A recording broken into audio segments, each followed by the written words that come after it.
नमस्कार, मी असलम मुल्ला. आपण पाहताय कराड वार्ता. हे कराडचं अत्याधुनिक असं बस स्थानक आहे आणि या बस स्थानकाबाहेरची मी तुम्हाला दृश्य दाखवतो.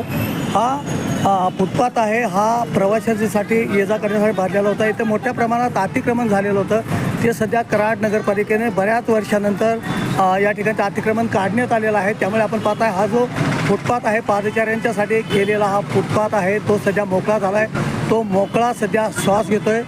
मोठ्या प्रमाणात या ठिकाणी हातगाडी लागलेले होते. व्यावसायिकांनी इकडे मोठमोठी दुकानं थाटलेली होती आणि कराड नगरपालिकेने इकडे मोहीम राबवलेली आहे. स्टँड परिसरातली फुटपाथवरील दृश्य आहेत आणि त्यानंतर हा फुटपाथ मोकळा झालेला होता. मात्र सध्या आपण पाहत आहे की हळूहळू या ठिकाणी परत व्यवसाय सुरू होऊ लागला आहे.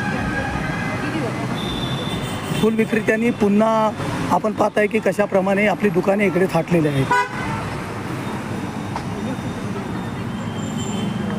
हा जो स्टँड समोरील फुटपाथ आहे तो कायमस्वरूपी असाच मोकळा राहावा अशी मागणी प्रवासी वर्गातून होती आहे. हा फुटपाथ आता मोकळा केल्यामुळे प्रवासी वर्गाकडून नगर परिषदेचं कौतुक करण्यात येते.